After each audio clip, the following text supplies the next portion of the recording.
एक बार अपने आसपास देख लीजिए, क्योंकि कुछ गांव ऐसे होते हैं जो कहानी नहीं होते, अनुभव होते हैं। उत्तर भारत के एक कोने में बसा था एक गांव, नरकपुर। नाम जितना अजीब, गांव उससे कहीं ज्यादा डरावना। इस गांव के बारे में कहा जाता था, जो एक बार नरकपुर गया वो या तो पागल लौटा या फिर लौटा ही नहीं। शाम ढलते ही गांव की गलियां सुनसान हो जाती थीं। कुत्ते भौंकना बंद कर देते, पंछी अपने घोंसलों में छुप जाते और हवाएं अजीब सी फुसफुसाहट करने लगती थीं।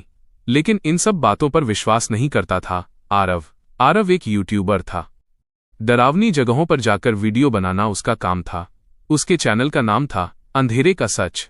जब उसे नरकपुर के बारे में एक पुरानी डायरी मिली जिसमें लिखा था नरकपुर की रातें जिंदा हैं, तो उसने तय कर लिया यहीं जाएगा, नरकपुर की ओर। शाम के ठीक 6 बजे आरव अपनी कार से गांव की ओर निकल पड़ा। जैसे जैसे वो शहर से दूर होता गया, नेटवर्क गायब होने लगा, सड़कें टूटने लगीं और आसमान अचानक काले बादलों से भर गया। गांव के बाहर एक टूटा फूटा बोर्ड लगा था, नरकपुर गांव सूर्यास्त के बाद प्रवेश वर्जित। आरव हंसा। ड्रामेबाज लोग, उसने कैमरे से कहा। लेकिन जैसे ही उसकी कार गांव की सीमा में दाखिल हुई, उसकी कार का इंजन अपने आप बंद हो गया। पूरा सन्नाटा, ना हवा ना आवाज। और तभी ठक ठक ठक, कार की खिड़की पर किसी के नाखूनों की आवाज। आरव का दिल जोर से धड़कने लगा। उसने धीरे से कैमरा घुमाया। खिड़की के बाहर कोई नहीं था। कार छोड़कर आरव पैदल गांव के अंदर बढ़ा। हर घर के दरवाजे खुले थे, लेकिन अंदर कोई नहीं। अचानक एक घर से धीमी रोने की आवाज आई। हेलो, कोई है? आरव ने पूछा। अंदर एक बूढ़ी औरत बैठी थी, सफेद साड़ी, खुले बाल और आंखें पूरी तरह काली। उसने धीरे से कहा, तू भी आ गया? आरव चौंक गया। आप मुझे जानती हैं? बूढ़ी औरत हंसी। उसकी हंसी में दर्द था और डर भी। ये गांव किसी को यूं ही नहीं बुलाता, जिसे बुलाता है उसे छोड़ता नहीं। आरव ने पूछा, यहां के लोग कहाँ हैं? औरत ने कांपती उंगली से गांव के बीचों बीच इशारा किया। पीपल का पेड़, वही सबका घर है। पीपल का रहस्य। गांव के बीचों बीच खड़ा था एक विशाल पीपल। उसकी जड़ें जमीन से बाहर निकली हुई थीं, जैसे किसी ने जमीन को चीर दिया हो। पेड़ के नीचे सैकड़ों पुराने दिए पड़े थे, कुछ में ताजा राख थी। और तभी आरव ने देखा, पेड़ के तने पर खुदा हुआ एक नाम। आरव, उसके हाथ से कैमरा गिर पड़ा। मेरा नाम यहां कैसे? तभी हवा तेज चलने लगी। पीपल की पत्तियां जोर जोर से हिलने लगीं और उसी शोर में कई आवाजें एक साथ गूंजने लगीं। वापस जा, अभी भी समय है। लेकिन अब बहुत देर हो चुकी थी। पीपल के पीछे से एक परछाई निकली, धीरे घसीटती हुई, और जैसे ही वो सामने आई, आरव की सांस रुक गई, क्योंकि वो परछाई उसके जैसी दिखती थी।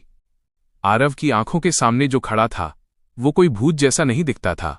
वो बिल्कुल आरव जैसा था। वही चेहरा, वही आंखें, वही जैकेट। बस फर्क इतना था कि उसकी आंखों में कोई चमक नहीं थी, सिर्फ खालीपन। आरव की सांस तेज हो गई। तू कौन है? उसने कांपती आवाज में पूछा। वो परछाई मुस्कुराई। मैं वही हूं जो तू बनने वाला है। अचानक पीपल के पेड़ के नीचे रखे दिए अपने आप जल उठे। पूरा इलाका पीली रोशनी में नहा गया। आरव के सामने दृश्य बदलने लगा। उसे गांव वैसा नहीं दिख रहा था जैसा वो अभी था। अब वो गांव जिंदा था। बच्चे खेल रहे थे, औरतें कुएं से पानी भर रही थीं, मर्द खेतों से लौट रहे थे। आरव हैरान था, ये सब कैसे? तभी वही दूसरा आरव बोला, नरकपुर कभी ऐसा ही था, जब तक हमने गलती नहीं की। दूसरे आरव ने उसे पीपल के पेड़ के पास बिठाया। 20 साल पहले उसकी आवाज भारी हो गई। गांव में एक तांत्रिक आया था। उसने कहा, इस पेड़ के नीचे एक शक्ति है, अगर बलि दी जाए तो गांव अमर हो जाएगा। आरव का दिल बैठ गया। बलि किसकी? हवा अचानक ठंडी हो गई, पहले बाहर वालों की, फिर अपने लोगों की। गांव वाले लालच में अंधे हो गए। हर अमावस्या की रात किसी न किसी को पीपल के नीचे बांध दिया जाता। पेड़ की जड़ें खून पीने लगीं और बदले में गांव को कभी अकाल नहीं पड़ा। लेकिन एक रात बलि देने के लिए कोई बचा ही नहीं। तांत्रिक हंसा, अब गांव खुद बलि बनेगा। उस रात पीपल की जड़ों ने पूरे गांव को जकड़ लिया। जो मरे वो मरे नहीं, जो जिंदा रहे वो जिंदा नहीं रहे, सब बीच में अटक गए। आरव कांपते हुए बोला, पर तुम कैसे हो? दूसरा आरव उसकी आंखों में झांकते हुए बोला, हर कुछ साल में ये गांव किसी को बुलाता है, जो लालच में, जिज्ञासा में या घमंड में आता है। उसने आरव के सीने पर उंगली रखी। वो यहां का नया चेहरा बन जाता है। आरव को याद आया वो डायरी जिसने उसे यहां बुलाया था। मतलब मैं फंस चुका हूं? दूसरा आरव हंसा। नहीं, तू चुना गया है। अचानक गांव के खाली घरों के दरवाजे एक एक करके बंद होने लगे। हर घर की खिड़की से चेहरे झांकने लगे। सैकड़ों आंखें, सब एक साथ बोले, रात पूरी होने से पहले फैसला कर, या तो हमारी जगह ले या किसी और को यहां ले आना। आरव का सिर घूमने लगा। किसी और को? उसने चीख कर पूछा। दूसरा आरव धीरे से बोला, हां, एक सब्सक्राइबर काफी होगा। आरव का दिमाग सुन्न हो चुका था। एक सब्सक्राइबर, ये शब्द उसके कानों में हथौड़े की तरह बज रहे थे। वो पीछे हटा। मैं किसी को नहीं मार सकता, उसने खुद से कहा। दूसरा आरव मुस्कुराया। मारना जरूरी नहीं, बस बुलाना होगा। अचानक आरव का फोन वाइब्रेट हुआ। उसने डरते डरते स्क्रीन देखी। एक नोटिफिकेशन चमका, लाइव जाने का विकल्प उपलब्ध है। आरव के हाथ कांपने लगे। दूसरा आरव बोला, नरकपुर बाहर की दुनिया से सिर्फ तभी जुड़ता है जब उसे नया मेहमान चाहिए। पीपल के पेड़ की जड़ें धीरे धीरे हिलने लगीं, जैसे इंतजार कर रही हों। आरव ने कांपती हाथों से कैमरा ऑन किया। लाइव शुरू होते ही हजारों लोग जुड़ने लगे। भाई, ये जगह रियल है, स्क्रिप्टेड तो नहीं? अरे पीछे कोई खड़ा है। कमेंट्स की बारिश होने लगी। आरव पसीने से भीग चुका था। तभी स्क्रीन पर एक यूजर ने लिखा, मैं भी यहां आना चाहता हूं। दूसरा आरव झुककर उसके कान में फुसफुसाया, बस एक कदम। अचानक हवा में पुरानी आवाजें गूंजने लगीं।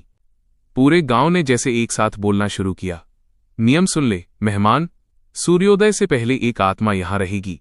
जो बुलाएगा वो मुक्त होगा, जो मना करेगा वो पेड़ बनेगा। आरव ने देखा, पीपल के आसपास कई पत्थर के जैसे खड़े ढांचे थे।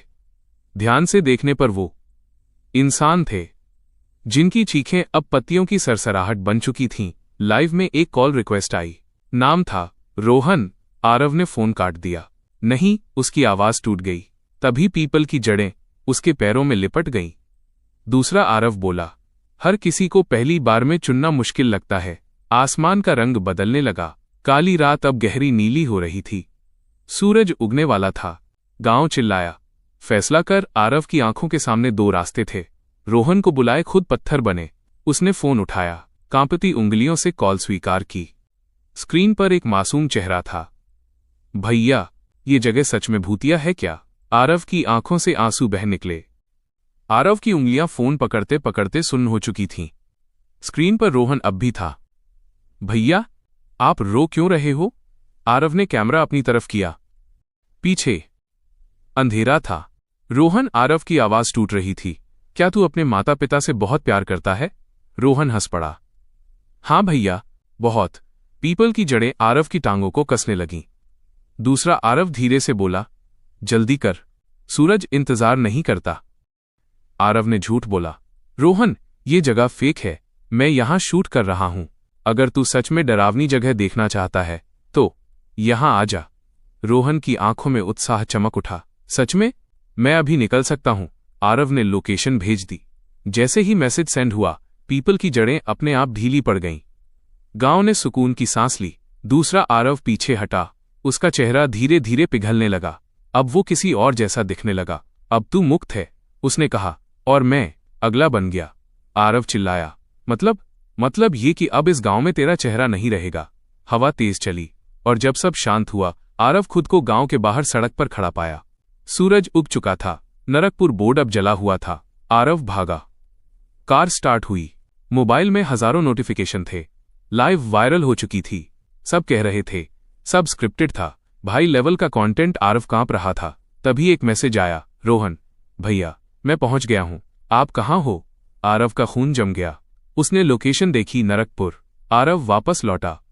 गांव फिर से वैसा ही था, सुनसान, खामोश। पीपल के नीचे रोहन खड़ा था, अकेला। भैया, आपने कहा था फेक है। पीपल की जड़ें हिलने लगीं। आरव समझ चुका था, नरकपुर झूठ नहीं पहचानता। रोहन पीपल के पेड़ के नीचे खड़ा कांप रहा था। भैया, यहां बहुत अजीब लग रहा है। उसने डरते हुए कहा। आरव कुछ बोल नहीं पा रहा था। पीपल की जड़ें धीरे धीरे जमीन से बाहर आने लगीं, जैसे सांस ले रही हों। हवा में वही फुसफुसाहट बली पूरी करो, आरव ने चिल्लाकर कहा। इसे छोड़ दो, मैंने इसे नहीं बुलाया। तभी गांव की आवाज गूंज उठी। झूठ बोला था तूने। रोहन की आंखें अचानक खाली हो गईं। वो धीरे से बोला, भैया, मुझे यहां पहले भी देखा हुआ लगता है। आरव चौंक गया। पहले? कैसे?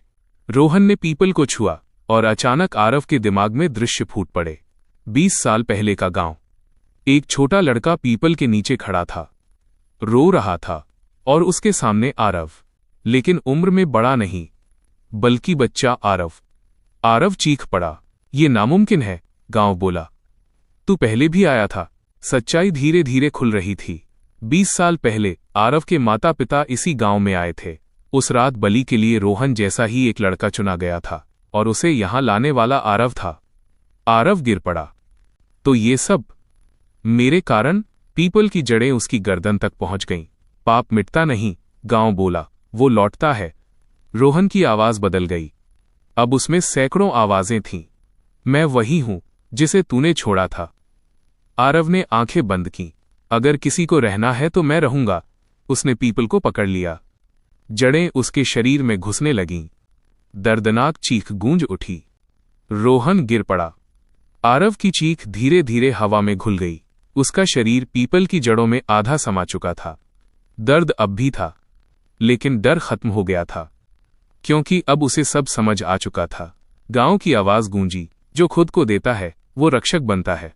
पीपल की पत्तियां धीरे धीरे शांत हो गईं। हवा ठहर गई। रोहन जमीन पर पड़ा था, जिंदा। उसकी सांसें चल रही थीं। आरव की आंखें अब इंसानी नहीं रहीं। उनमें पीपल की छाया थी। वो गांव को एक साथ सब तरफ से देख सकता था। हर घर, हर कोना। वो अब नरकपुर था। सुबह की पहली किरण गांव में उतरी। रोहन की आंख खुली। वो घबराकर उठा।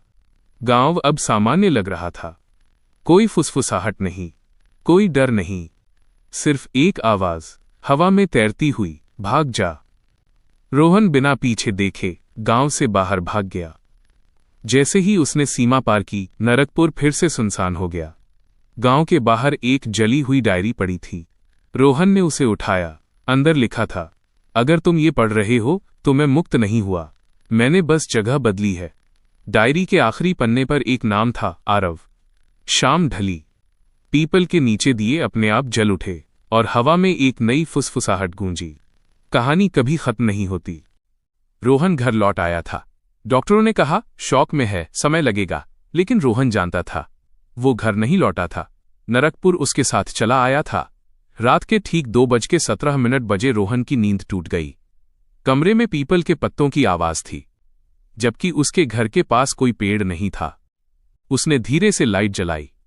दीवार पर एक परछाई दिखी, लंबी, जड़ों जैसी उंगलियां और एक जानी पहचानी आवाज, मैंने तुझे कहा था, भाग जा। रोहन चीख पड़ा। अगले दिन रोहन ने यूट्यूब खोला। आरव का चैनल अब भी मौजूद था। नया वीडियो अपलोड हुआ था। टाइटल, नरकपुर -लाइव बलि अनकट। वीडियो अपने आप चलने लगा। स्क्रीन पर पीपल का पेड़ था और कैमरे के सामने आरव, लेकिन उसकी आंखें अब पेड़ जैसी थीं। वीडियो में आरव बोला, अगर तुम ये देख रहे हो तो गांव ने तुम्हें चुन लिया है। कमेंट्स में हजारों लोग लिख रहे थे, फेक, स्क्रिप्टेड, नेक्स्ट पार्ट कब आएगा। लेकिन रोहन जानता था ये वीडियो लाइव नहीं था, ये निमंत्रण था। रोहन को सब समझ आने लगा। नरकपुर जगह नहीं था, वो लालच था, वो जिज्ञासा थी, वो कंटेंट था। जो देखता है वो जुड़ता है, जो जुड़ता है वो बुलाया जाता है। रोहन के फोन पर एक डीएम आया। एक बच्चा लिख रहा था, भैया, क्या नरकपुर सच में रियल है? मैं वहां जाना चाहता हूं। रोहन कांप गया। पीछे से हवा में वही आवाज, अब तेरी बारी है। रोहन ने फोन जमीन पर पटक दिया। मैं किसी और को इसमें नहीं घसीटूंगा, उसने खुद से कहा। लेकिन फोन की स्क्रीन फिर से जल उठी। वही वीडियो, नरकपुर -अनकट वीडियो में आरव मुस्कुरा रहा था। मैंने भी यही कहा था। रोहन की यादें आपस में घुलने लगीं। उसे लगने लगा कि वो बचपन से पीपल के पेड़ को जानता है। उसकी ड्राइंग्स में हमेशा एक पेड़ होता था, जड़ों वाला। फोन पर मैप खुला। नरकपुर की लोकेशन ब्लिंक कर रही थी। नीचे लिखा था ईटिया 6 घंटे। रोहन चिल्लाया, लेकिन उसके पैर अपने आप कांपने लगे। रास्ते में रोहन को एक पुराना आदमी मिला। उसने रोहन को देखा और कहा, जो एक बार लौटता है वो पूरा नहीं लौटता। रोहन ने पूछा, इस चक्र को तोड़ा कैसे जाता है? बूढ़ा हंसा, चक्र टूटता नहीं, बस मालिक बदलता है। नरकपुर पहुंचते ही पीपल हिलने लगा। हवा में आरव की आवाज गूंजी। अब समझ आया, गांव को भूत नहीं चाहिए, उसे कहानी सुनाने वाला चाहिए। यूट्यूब वीडियो अडर सब एक ही जाल था। रोहन ने कैमरा उठाया, लाइव शुरू किया। उसकी आंखों में डर नहीं था, बस खालीपन था। अगर तुम ये देख रहे हो तो कहानी अब तुम्हारी है। पीपल की जड़ें उसकी ओर बढ़ने लगीं। रोहन का लाइव अब हजारों लोगों तक पहुंच चुका था। हर कोई स्क्रीन पर देख रहा था पीपल के पेड़ के नीचे खड़ा वो लड़का जो खुद को रोहन कहता था। लेकिन असली डर तब आया जब हवा में एक आवाज गूंजने लगी, कहानी कभी खत्म नहीं होती जब तक मैं मौजूद हूं। रोहन ने झुककर कैमरा जड़ें दिखाईं। जड़ें हल्की लाल रंग की थीं और उनका अंदर से चेहरा था, जैसे पूरा गांव एक ही प्राणी का हिस्सा हो। मैं नरकपुर हूं, एक गहरी भयानक आवाज गूंजी, और मैं किसी को अपनी कहानी से बाहर नहीं जाने देता। रोहन समझ गया, जो उसने आरव में देखा वो सिर्फ मास्क था। वास्तविक विलेन सारा गांव और वो पीपल का पेड़ सभी एक थे। रोहन को समझ आया कि नरकपुर केवल चुने हुए को बुलाता है, और जो आता है वो या तो कहानी सुनाता है या खुद कहानी बन जाता है। रोहन ने कांपते हाथों से कैमरा पकड़ा। अगर मैं इसे छोड़ दूं तो जड़ें धीरे धीरे उसकी टांगों को छू रही थीं। याद आया, आरव ने यही किया था। उसने खुद को जड़ में दे दिया और गांव का नया रक्षक बन गया। रोहन ने आखिरी बार कैमरा पलटा। लाइव में अब उसके चेहरे पर डर नहीं था, सिर्फ खालीपन था। और उसने कहा, अगर तुम ये देख रहे हो, तुम्हारी बारी भी आ सकती है। नरकपुर कभी नहीं भूलता, और मैं अब उसका नया वॉइस हूं। जड़ें उसके हाथों तक बढ़ीं और हवा में फिर वही फुसफुसाहट। कहानी कभी खत्म नहीं होती। रोहन अब नरकपुर का नया रक्षक बन चुका था।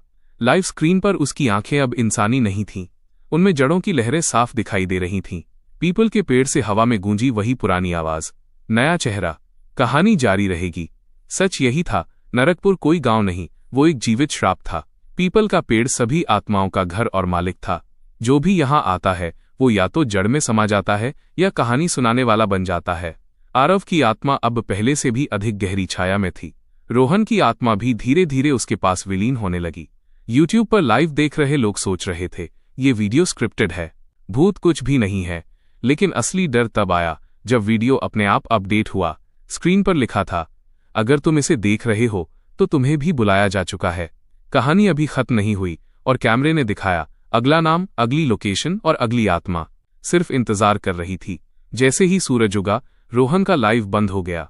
कहानी खत्म नहीं होती, बस मोड़ बदलते रहते हैं। जो देखता है वो जुड़ जाता है, जो जुड़ जाता है वो अब अगले अध्याय का हिस्सा बन जाता है। नरकपुर कभी नहीं सोता। जुड़े रहें ऐसी नई मजेदार और रोमांचक कहानियों के लिए चैनल को सब्सक्राइब करें, शेयर करें, लाइक करें।